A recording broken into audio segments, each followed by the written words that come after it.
গাছের পাতা পাথরের মধ্যে শেষে শেষে তার রস খেয়েছে তারা। এখন আর গাছের পাতা নাই বলে শিশুরা মায়ের কাছে বলে, মা গাছের পাতা ডালা শেষ হয়েছে, আর কি খেতে পারবো, কিছুই নাই। এ ধরনের মুসলমানদের বিপক্ষে যারা কথা বলে তারা কুলাঙ্গার, কোন সন্দেহ নাই। জোরে কোন ঠিক না বেঠিক? বর্তমানে যে গাজা উপত্যকার মুসলমানদের উপরে ইসরায়েল যে বর্বর হামলা চালাচ্ছে, মাঝে মাঝে দেখি কিছু মুসলমানের বাচ্চা তাদের বিরুদ্ধে ইসরায়েলের পক্ষে কথা বলে, আবার কিছু শায়েখও আছে যারা ইসরায়েলের পক্ষে বক্তব্য রাখে। তুমি যত বড় দাঁতওয়ালা শায়েখ হও না কেন, ইসরায়েলের পক্ষ সমর্থন করলে তোমাকে মুসলমান বলা যাবে না। জোরে কোন ঠিক না বেঠিক?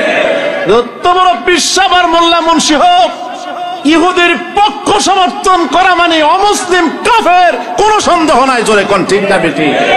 এদেরকে মুসলমান বলার কোন অধিকার নাই। দোষর ইসলামের বিরুদ্ধের দালাল ছাড়া কিছু না। তারা ইহুদিদের 5-8টা গোলাম। লম্বা লম্বা ফতুয়া দিলে মুসলমান হয় না, শাইখ হতে পারে না।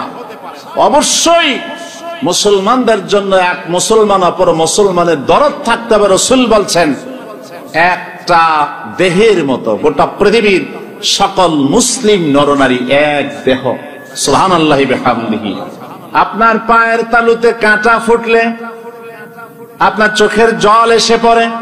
তাই যদি হয় ইহুদিরা মুসলমানদের উপর আঘাত করেছে, রমজানের মতো মাসে দিনও রোজা রাতেও রোজা, ইফতার সারা সাহারি সারা রোজা।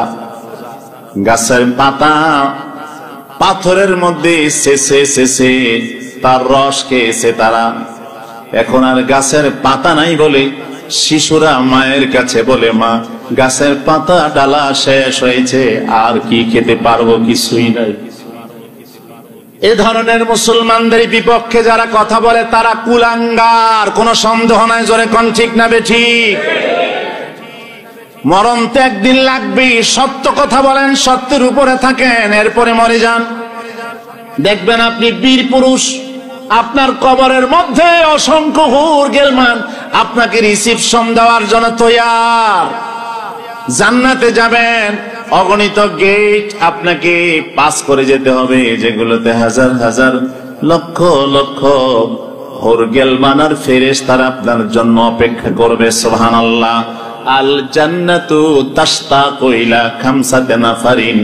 5টি জাতির মানুষের মুসলমানের জন্য, 5 জাতের ঈমানদারের জন্য আপনি জান্নাত পাবেন। অপেক্ষা থাকার দরকার নাই, জান্নাত আপনার অপেক্ষা করে। সুবহান।